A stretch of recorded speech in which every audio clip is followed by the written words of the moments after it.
everybody. I'm Noreen Savage, and this is Starting Out Bright. Thanks for being here. And in case this is your first time, I just want to introduce myself, a little background. I became aware of Whiteline Eating through my friend Lori, who posted on Facebook on her 1-year anniversary that she lost 57 pounds with a program called Whiteline Eating. And if anybody was interested, they could just message her. So my hot little fingers got over to message Lori, and she proceeded to tell me about a book written by Dr. Susan Pierce Thompson that talks about 4 bright lines you don't cross. No sugar, no flour, 3 meals a day, weighed in measured portions. And when Lori told me that, I was sick. I thought, there is absolutely no way I could do this. No way. Even though I had dieted for decades.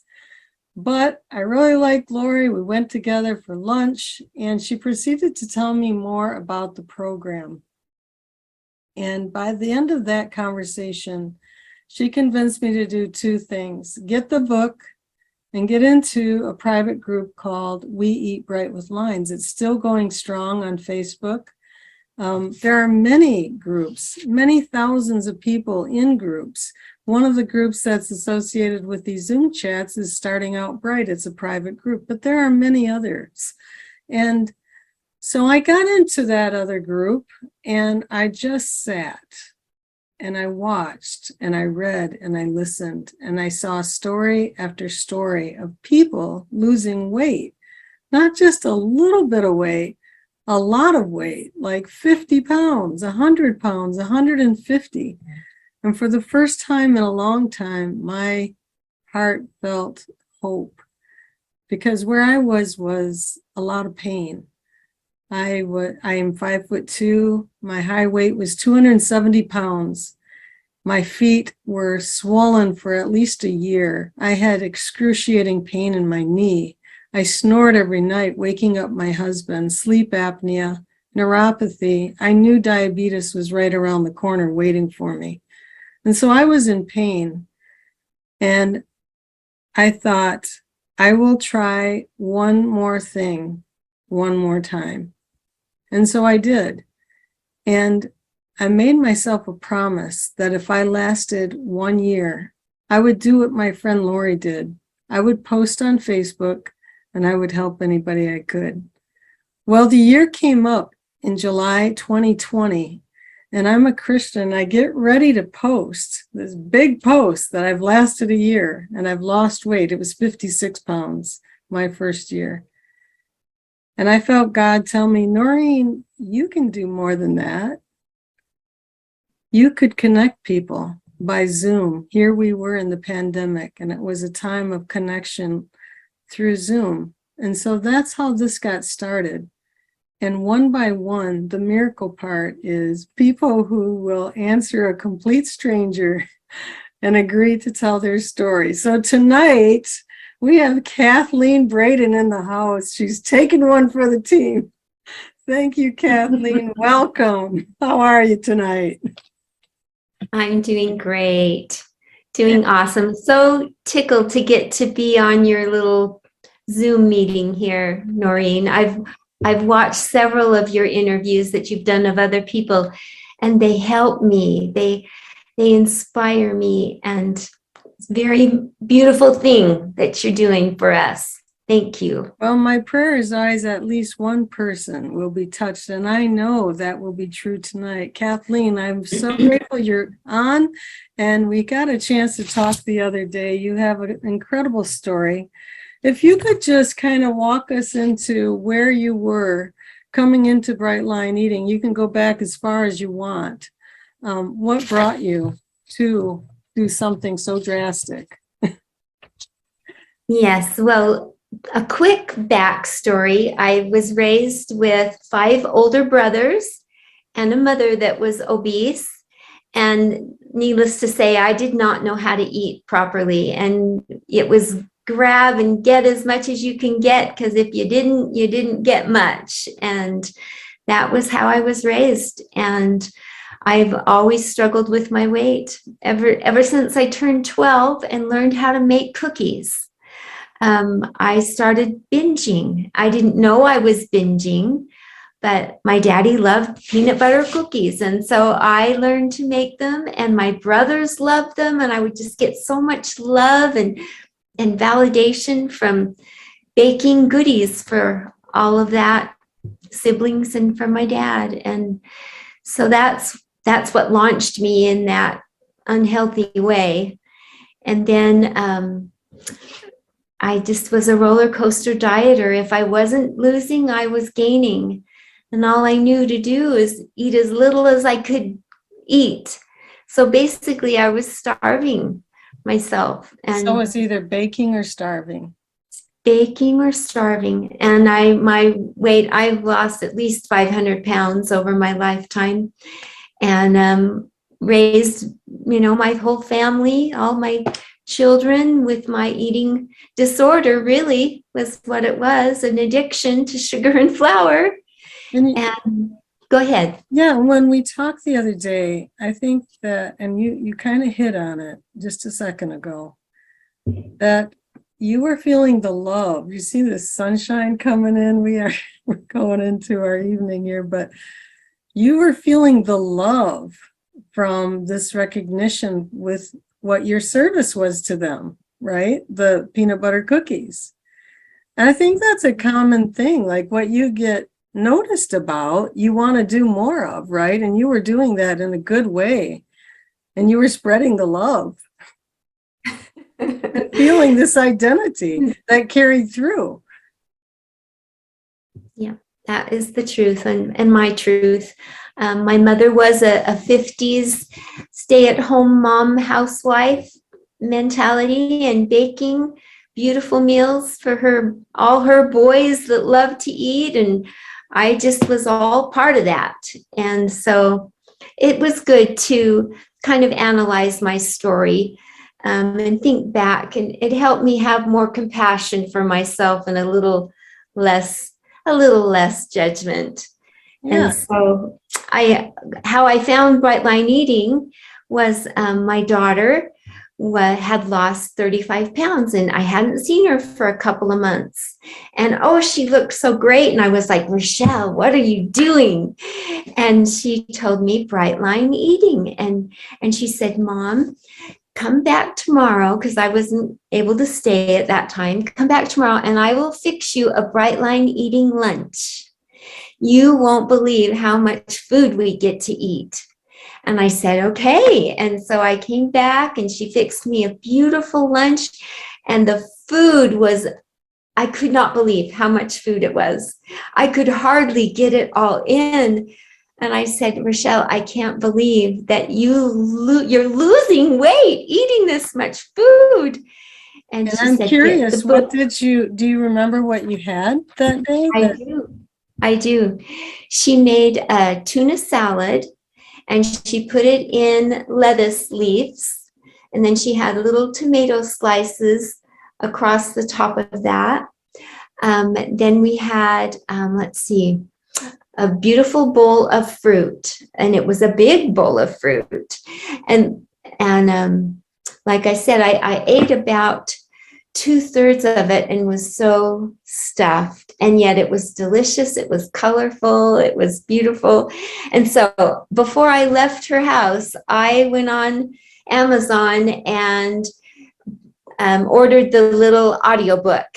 Wow. For Whiteline Eating. And I can't even imagine that the shift in your brain from the starving kind of diet modality to seeing this beautiful meal, and I can't even eat it all. And yet that Rochelle is losing weight with this kind of eating. That would have been a sale right there. Yes, it was. It was exciting. And I actually I had Audible on my phone and downloaded the book, and I was listening to the book on the way home from her house. And I just cried through the book because she was telling my story about addiction. Yeah. And what was so encouraging to me is that I beat myself up for so many years with so much self-shame. What is wrong with me? Why can't I do this? Don't I have any self-control? And hearing Susan Pierce Thompson describe that balance between leptin and insulin and ghrelin, Yes. and how it messes up your body's ability to read its natural hunger and natural satiety. And so I was hooked. I So was you sold got started right away. Did you right do away. anything like boot camp or 14-day challenge or anything like that? You know, I didn't. Okay. I printed off the nightly checklist. Okay. You should all have this nightly checklist. I'll get it and put it in the Starting Out Bright group for sure. And it's a habit stack. That's what we would call it now. But I just faithfully followed this nightly checklist and started with my weight at the top and answered all the questions. And I was a crystal vaser. And Wow. within my highest weight was 208. I had dropped 20 pounds. So when I came in to Whiteline Eating, I was at 185 approximately. And so I didn't have, 100, 200 pounds to lose. So within 6 months, I dropped that 55 pounds and was at maintenance, just not a problem. Just following the book. And so it was clear sailing. You went It into really was. maintenance and everything was hunky-dory forever and ever, right? Not quite. Right. So I did get overconfident. At what point did that happen? Was it right away when you started doing maintenance, or was it a little bit later? It was a little bit later. Honestly, I didn't know really how to do maintenance. Now, looking back with what I know now, had I joined part of Susan Pierce Thompson's programs at that time, I probably would have had the coaching I needed to stay bright and to succeed at maintenance. But I was just kind of winging it and doing what I thought I read. And I got overconfident in that I started putting some little breath mints in my purse and some chewing gum. I thought, I can handle that. And for twice a year, my family has a conference that we enjoy together as a family, a faith with my faith. And so I had a tradition of making cinnamon rolls, homemade cinnamon rolls for the family.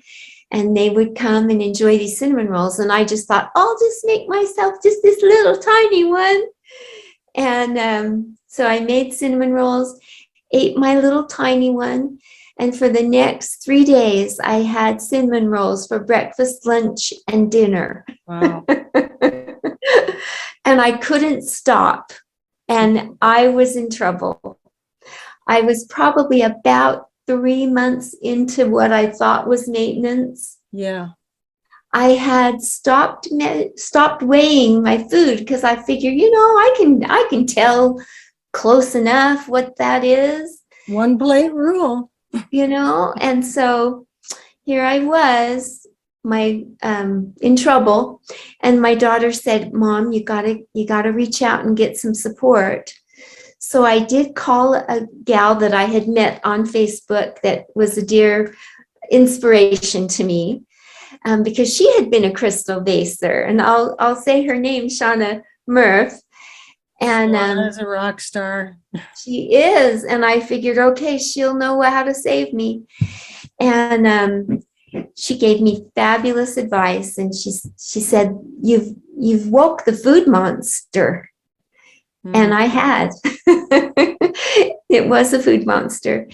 And she talked to me about no bites, licks, or tastes, and getting that, no gum and mints. And I told her about my baking and that I need to bake for my family. And she told me she knows of other people that have had to give up baking. Oof. And I didn't want to do that yet. I mean, that's the whole identity part again. It was a deep identity. That was how I knew how to love my family. Right. So How long did that go then? so I was able to get abstinent for just a short little while, white knuckling it.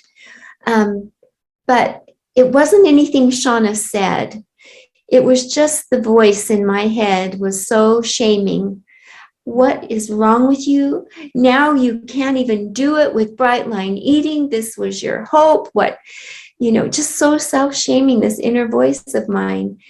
And what do you do when you feel shame? You go into isolation and you hide. Yeah. And what happens in isolation? Addiction thrives. Right. And so I couldn't keep the food monster asleep. And I didn't reach back out to Shauna.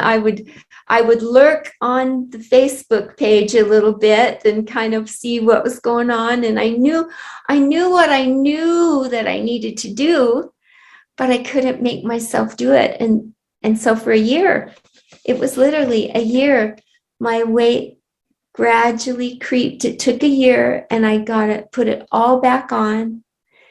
And my beautiful daughter, she said, Mom, when stresses are high and I'd had some life changes that were hard, she said, you need more support. You need to reach out for support. And so I kind of put my toe in the water a little bit. And I had a friend talk to me about a life coach. Okay. And this life coach, she really admired and respected. Her name is Jody Moore, for any of you who are familiar with her. I started listening to her little free podcasts. She has hundreds of free podcasts. I started listening to those, and I could tell she knew some things that I needed to know. And so I did her little 30-day trial of her classes and her coaching and everything. And it was such an eye-opener. She is a master at helping people come out of victim mentality and empowering them. And she helped me see all my little blind spots and how I didn't know how to have self-compassion. I didn't know how to nurture myself. I didn't know how to ask for what I needed as a caregiver and codependent. I was suppressing all kinds of emotions. So I was emotionally eating. So I had a lot of layers that year in the ditch. Yeah. So now just kind of exploring this life coach piece, since this was a big turn now, because it's quite interesting, Kathleen, because you have had quick success. You had quick success. You got to goal. And, our old diet mentality, we get to goal for a certain reason, like to wear the size 6 dress or whatever. But then we reach that goal, so it kind of goes out the window. I never got to size 6. I'm just kind of say that.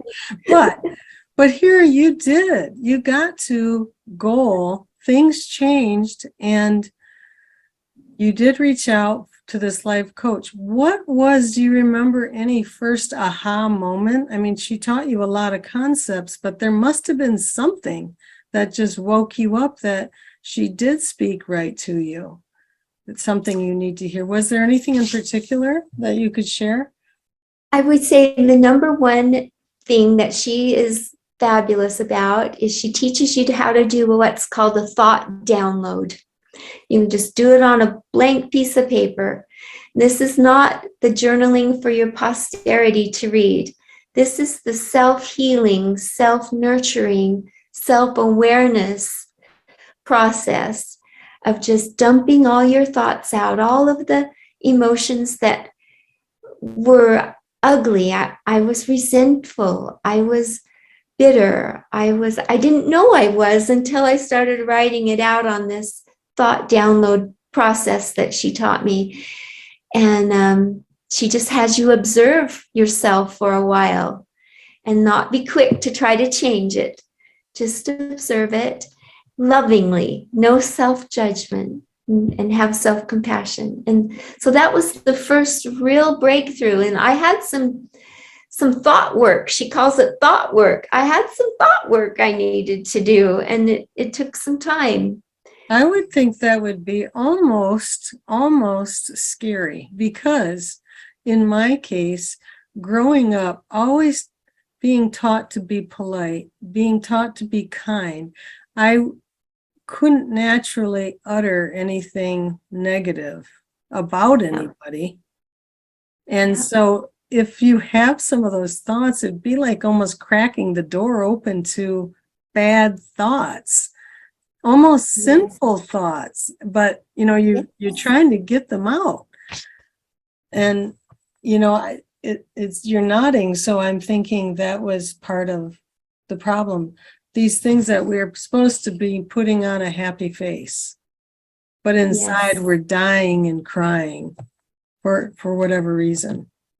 Yeah, and don't know how to get out of it. Don't know how to process emotions, and having some unrealistic expectations of life.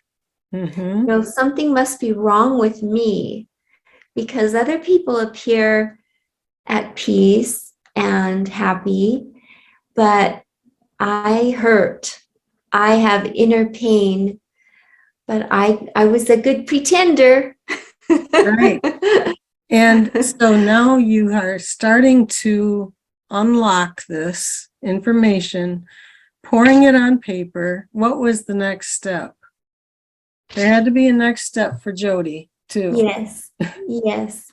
So one of the next steps was to take 100% responsibility for my own needs, my own emotional, physical, financial, social, to become aware of what those needs genuinely are and take responsibility for them, not wait and with anticipation that other people were going to fill those. And figure them out for you. And figure them out like they could read my mind, right? Right. It seems so obvious now. But at the time, I thought this is the way the world worked. I thought this is the way things go, is you sacrifice everything for everybody, and you feel joy in your service and your love, and then they start taking care of your needs. Mm-hmm. Well, that's an unrealistic expectation of life. Yeah. And it's also, it is, and also I'll just throw this in, being a fan of love language talk.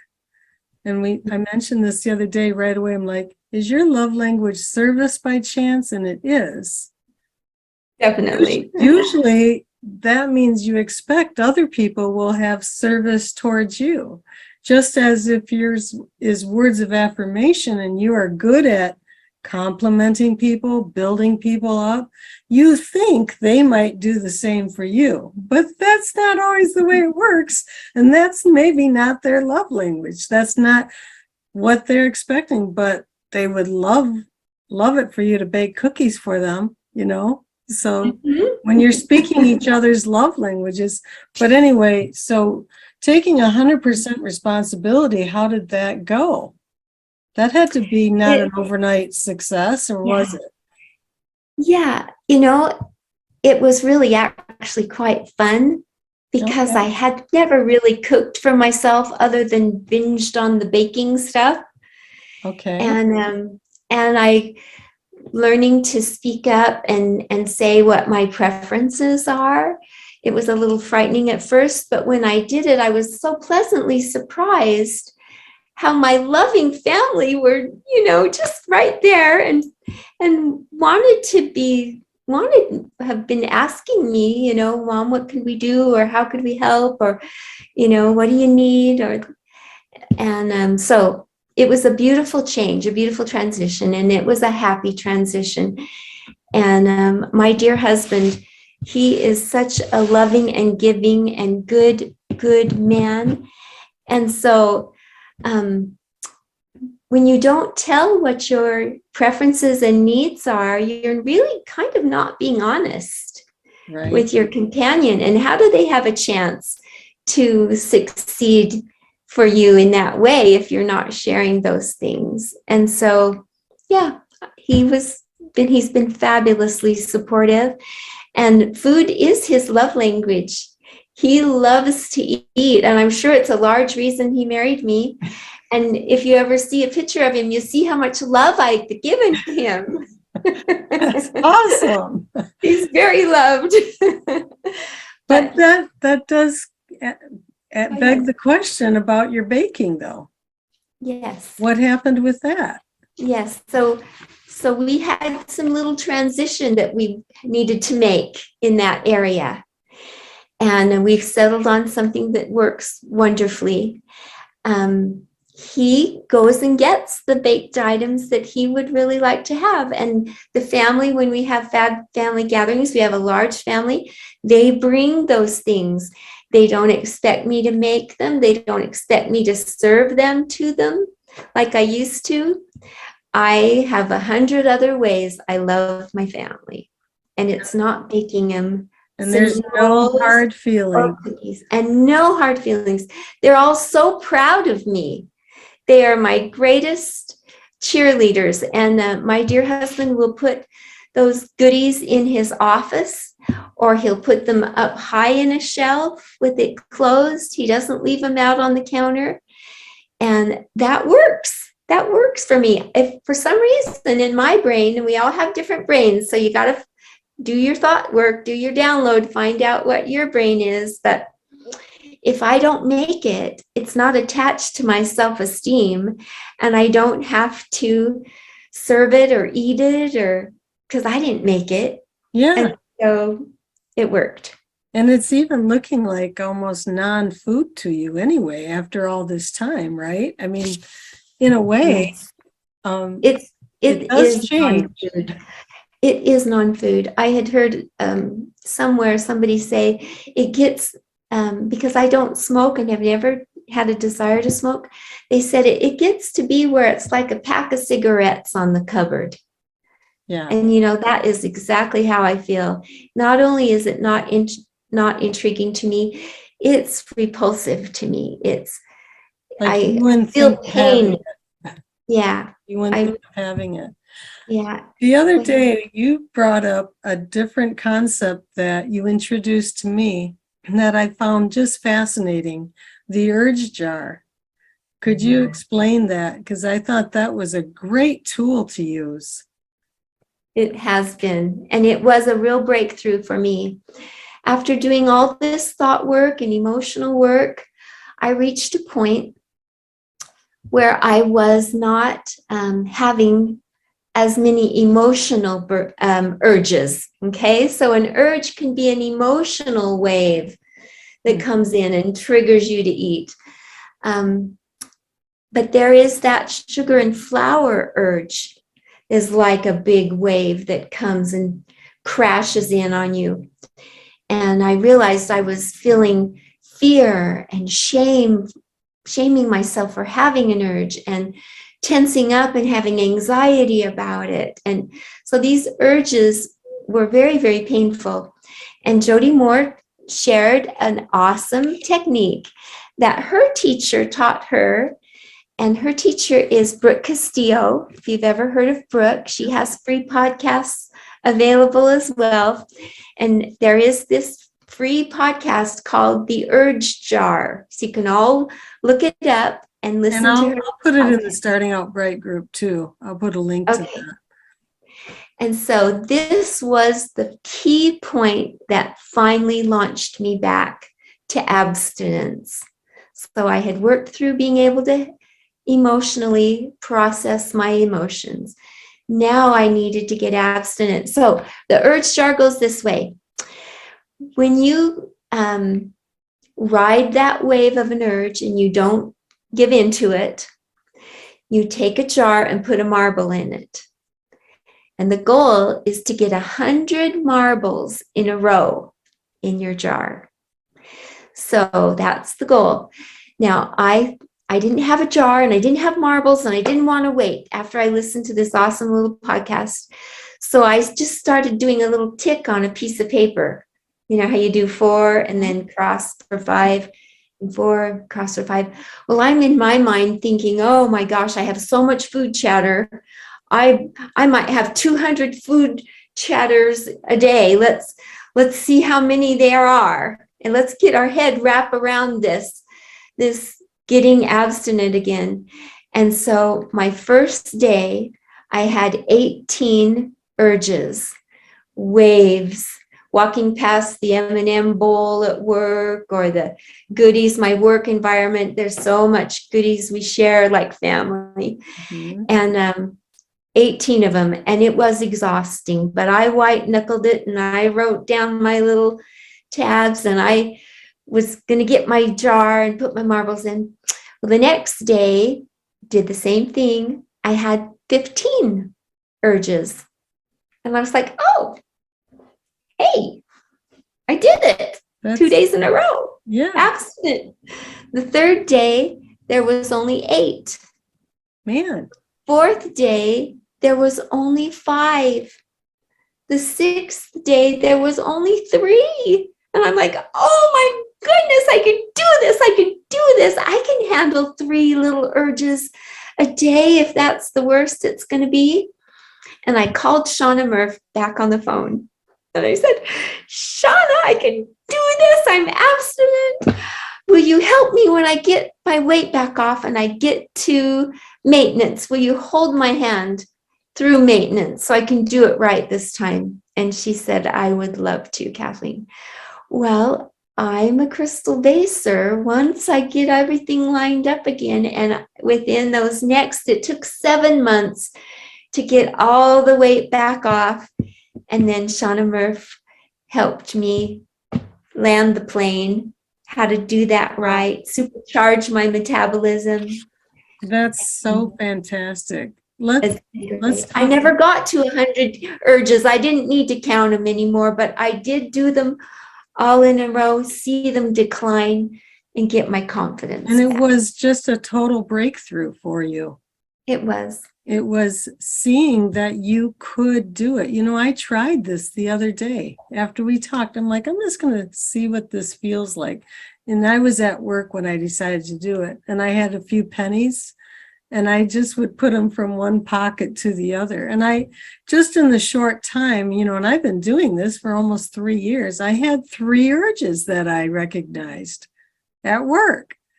And I thought, wow, I was surprised. I didn't think I had that many. I didn't think I had any at all. But there is a little nagging urge once in a while. And the beauty part about this is from listening to the podcast and understanding a little bit about our primal brain, and Susan talks about it in the book too, that's like, I want satisfaction and I want it right now. That's how our bodies were meant. Otherwise, we wouldn't have survived all these years as human beings, just because we had to take care of ourselves, like away from danger, all these kind of things. We had to think quickly. We had to get food while it was there. But we don't now. We have plenty. And so to change from the primal brain to it's the prefrontal cortex, that's the technical, that you can plan and you can think and you can, you know, think ahead and make decisions, not just on gut instinct. That, you know, it was just really awakening. And I could see how you could use this urge jar for other things too. Like not, like for me, not picking up my phone to check what the world's doing every 5 minutes, you know, something like that. So yeah, I thought that was outstanding. And it sounded like Jody gave you a couple more bright lines to use too. She did. She did. So she said that 5th and 6th bright line, the 5th one, let's see, that's 4. Yeah, the 5th one is that take 100% responsibility for your own needs. Okay. And you don't have to wait. And so that was the one. And then the second one was make this fun. My goodness, why in the heck are we doing this if it isn't fun? Right. Well, She how do you said, make it fun?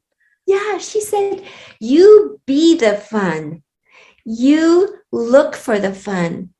And my brain now is very practiced about how to make this fun. How do I make dinner fun? How do I make dinner easier? It's possible I could make dinners easier because that was my hardest. The evenings were the hardest. I could do breakfast and lunch, day after day after day, and then slaughter it in the evening after evening. So I, with this thinking, how can I make this fun instead of so hard? So I started having 2 kinds of meats and 3 kinds of fruits. And whatever my portions were, I made more variety. And I did enjoy some new recipes whenever I felt like it. Maybe once a week or every 10 days, no rules. Just if I felt like I wanted to taste something new. I have enjoyed all these beautiful recipes being shared on the websites and the ladies supporting each other and putting it on a pretty plate and, Yes.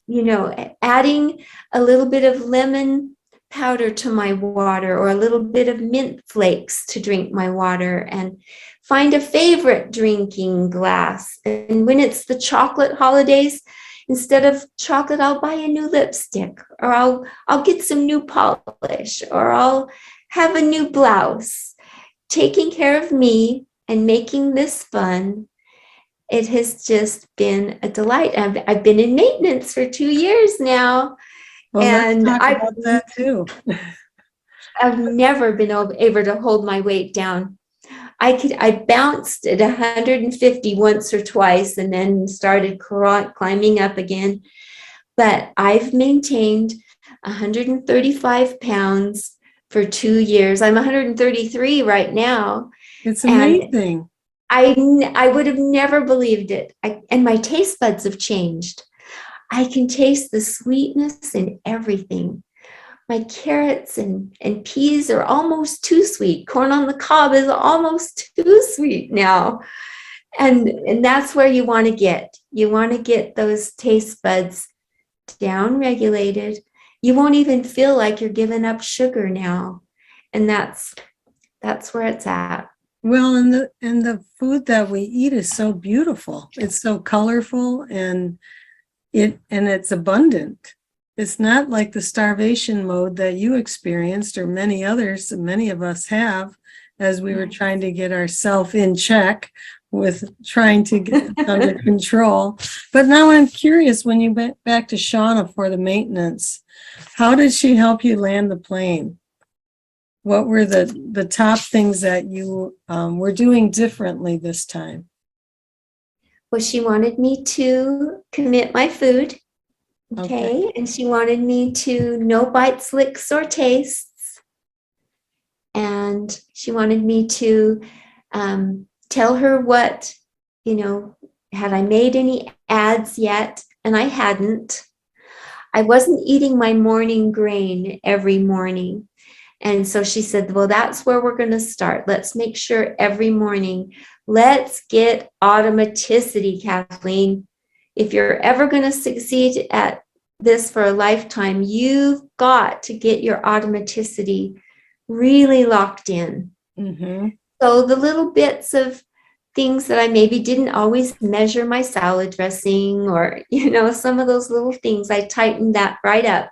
She said, this wasn't her words, but this was her point, is it's like being a scientist. We are going to very meticulously watch exactly what you put in your body so we can find out how much more we can add. Yeah. And so that was my first, get the grain in, get the automaticity, no bites, licks, and tastes, way meticulously. And you told her this every day, like, yep. You had to just be honest and report. And someone was watching, so you're always better when somebody's watching. So I like the idea of being almost scientific about it. Yes. because really, you really don't know how much more you can add if you really don't know what you're putting there in the first place. Like, is this Exactly. really a half a tablespoon or a tablespoon or what is it, of dressing or whatever? But Yeah. okay, so you tightened up the quantities Yeah. And and the then she grain. had, yep. And then she had me add a protein for breakfast, a second protein, which was disappointing. You're wanting, you're wanting to add all that other meals. But she said, no, this is what supercharges your metabolism. So you're going to be able to eat more. And she said, we're going to watch and see, if you lose weight. And I did. I lost another pound. And she said, let's just hold it here for 2 weeks. And I lost another pound. And then we added a grain at lunch. And Wow. so Now we're cooking.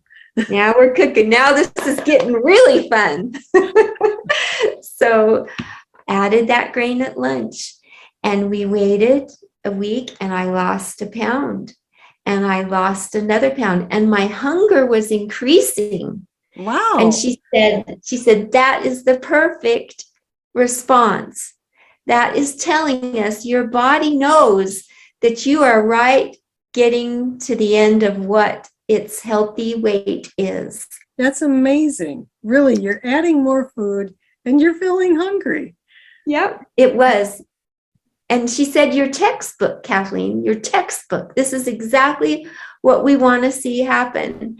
And so then we went 2 weeks with that. Then we added a fruit at night. And that was the one I wanted. So no grain at night then? No grain at night, just a fruit. Okay. And I didn't lose any weight for 2 weeks. And she said, let's go another 2 weeks. So I'm meticulously weighing everything. I went another 2 weeks and I lost another pound, but I didn't have the hunger. The hunger hadn't increased. And she said, okay, let's add a grain at night. And she actually said, what would you like? Kind of what would be your preference at this point? And I said, I'd love to have one of everything at every meal. That I never had to say no to myself at mealtime. I could have one of everything. And so she said, okay, let's add that grain for dinner. So the only thing is for breakfast you have two proteins still? 2 proteins, yes. Wow. So was that the end of it then? That was the end of it for me. Wow. I do a little nut butter at breakfast, and I was doing it most every breakfast, and my weight went up a couple pounds. So after that, Shauna actually worked with me just recently saying, let's take out anything processed and let's see if it comes back down. And it did. 4 pounds just came off in a month when I stopped the peanut butter, stopped the cheese. Let's see what else. Hummus. No rice cake or Triscuit. Those are really processed. Yeah. And she just said our body wants to have real whole food to digest. It doesn't want it all mashed up for you already. And it's been great. I'm right at 133 now, and I'm just doing peanut butter once or twice a week, nut butter in the morning. But I can have that for my height. I'm a 5'4". And could you even imagine this? Eating this much food. My family is shocked how much they see me eat. And that's another great thing. We eat at mealtime. Yes. So when our families are eating, we're really eating with them. Yes. And they're amazed. And enjoying, and you are enjoying it just as they're enjoying theirs. It's not deprivation. I can't believe how the time is going away here, Kathleen. You're just so inspiring. Through all this process, and you have been through ups and downs with this, what would you say are the non-scale victories for you? looking back right now, it was actually that time in the ditch. That ditch became an incubator for me, taking in all this good reading, good podcasts, good life coach thought work that I was doing. It became an incubator for me, and I learned layers about myself that had I not fallen back into this addiction and struggled, I really don't think, I think I'd still be codependent. I'd still have a terrible inner critic. I wouldn't have the confidence that I have now, that I'm being able to apply these to other areas of my life. So it was very life-changing to spend a year struggling in the ditch. And your smile radiates true joy. I feel that, and I felt that in talking with you. True joy, and there's an inner wisdom now of yourself that you can only get, I think, by going through a struggle, by really having to contemplate what matters in your life. And, you know, it sounds to me that you were able to open up to the people you most care about too. That, you know, I'm going through this, like even the what seems like maybe a small thing of, oh, now my spouse will go and purchase cookies or whatever. That's not a small thing, it's a big thing, but it seems like a little step to take, but it had to be a number of those steps to take. It did. I would love to say it was just one magic thing, but it's been a journey of learning and growing, and it's a beautiful thing, and it's a miracle in my life. Susan Pierce Thompson brought a miracle into my life to teach me about addiction. Right. And then Jody Moore, she opened up beautiful layers of understanding for me and coached me how to apply them. And so I'm a big proponent. I wouldn't do a life coach that would ever tell you to try to do moderation, though.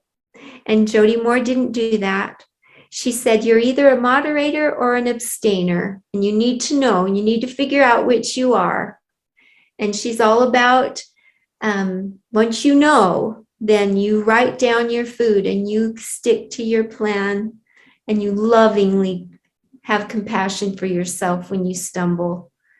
And so anyway, so I hung on to both of those. I hung on to Susan Pierce Thompson, and I hung on to Jody Moore and Shauna Murph on this elbow. And it helps me now to help other people. It really helps me to try to help and coach and guide other people, because I want to be good for them too. Right. And that helps. So at this point, this last question for this time, what would you say to somebody who is thinking about starting Whiteline Eating? Get the book. And don't just graze through it. Really read it. Take notes. Do some thought download. Do some thought download. And I think even enjoy this newfound science. If you haven't read all the science before, that part, and I've said this before, after the 5th chapter, I was reading and I literally shut the book and said out loud, I'm going to get thin. I actually started the program right after that without reading the rest of the book. I thought, what I know so far, now I'll just get a chart and do the rest. But I did end up reading the rest of the book, but it was just so profound to get all the science clicked in my head. Like you said, she was talking to me, and I had heard things about leptin or, down regulation. I had heard a lot of those things, willpower, but to put them all together and to understand there was nothing wrong with me. There really wasn't. My brain was now just working a certain way, and I had no way to fix it other than to reprogram it. And so, yeah. It's awesome. So Kathleen, I thank you so much for coming on tonight. Thank you for sharing your story and such great inspirational information. Any last words? Just love you guys out there. I see several of my little friends, Sarala and Raina, my Gideon game buddies, and you guys have just been such a support. You guys don't stay in isolation. Don't shame yourself. Speak nurturing, loving to yourself, and get support. We understand. We have total compassion, no judgment over here. Absolutely. And we can do this together. We're a movement. We're changing this. I love being part of Susan Pierce Thompson's goal and vision of really changing this horrible thing that our country is experiencing with obesity. And we have the answer. Exactly. And I think it does begin with no judgment. Honestly, no judgment to yourself or others. It's like we're first generation, and I think it's a responsibility to share as much as we can. So thank you tonight for being willing to do that. And I really just appreciate everybody here. So I am going to close as I do each week. Good night, stay bright. Don't let the bed bugs bite. Good night, everybody. So Kathleen, how would you like to play 3-Question Thursday? I would love to. All right. One thing you talked about was your nightly checklist. Now, for those who are not using a nightly checklist, what is the point? Is this to check off your habit stacks, the habits that you are creating? What is on It is. It is. It is a great list. It's about committing your food. It's about writing your gratitudes. It's about reading something inspirational, meditation, checking in to see what your hunger scale was for the day. Asks you to account, was I bright for the day? So you're being accountable to yourself. And it's just a beautiful reminder. And it's building a new brain. Habits are real things. They are real neurofibers in our head. And it's a real thing. And so these are beautiful ways to build those right neurofibers, the habits in our brain. Well, and I can't help but this is still on question 1, just letting you know, because I know that you are learning the harp. And I just want to piggyback on what you're saying about the neurofibers. You said something interesting to me the other day about that. What did your teacher tell you about learning that instrument and neurofibers? Yes. She said that when we're practicing a little chunk of music, it's the difficult little part, and we repeat it over and over again, that we need to sleep. Because when we're sleeping, our brain is growing fibers for that little skill. And we practice it the next day, and we need to sleep. And it's growing more fibers. And when you do this, you realize you'll have kind of like after a week or two, this amazing breakthrough that it's like so simple now. And it's because your brain has literally grown fibers for that skill. And so it was a great awareness for me. I thought maybe if I practiced 2 hours, I'd have a breakthrough. No, you sleep. Small, consistent practice over and over, but allowing yourself to rest. I love that. Okay, question number 2. Do you see how I snuck that in there? So number 2 I'm going back to the habit stack thing, because you just said part of it is to fill your mind with inspirational works. What do you use for inspiration? I know you have a life coach, so Yes. that I'm assuming is the one, but what are other things that you use to keep your inspiration up? Susan Pierce Thompson, all of her vlogs, everything I can get access to. I have not paid for her membership yet. I know that I can, and I know it's there if ever I feel like I want to, but I'll just be right up front with you. I haven't purchased that yet, but I can see had I maybe done that, I maybe wouldn't have had to pay for Jody Moore. So Yeah. anyway, I love Susan Pierce Thompson, and she's so amazing to me. And free podcasts. I do listen to my faith-based scripture study, and conference talks and things like that are very inspirational to me. I do every day take in that good information in my head. I need it. I'm growing a new brain. I don't want Awesome. that old brain. I'm not going to let it go back there. That's fantastic. Third question. This is for all the money, all the marbles. Okay. So you mentioned just a minute ago about that now you're turning around and reaching out and helping others. And you said the other day that term is a guide, that you're helping guide people. What do you do? I know from your experience of being in the ditch, what is some short, simple advice that could help just about anybody on their journey? They all have to do the nightly checklist. Okay, when I say have to strive to. I'm not asking for perfection, but I also really believe strongly in mini habits. Okay. I love the Atomic Habit book, and I love Mini Habit book. I think it's Gary somebody, I can't think of his name right now really quick, but he's all about overcoming inertia. And that is by having a little tiny mini habit that no matter what happened in your day, you could do it. So for example, sitting at my harp.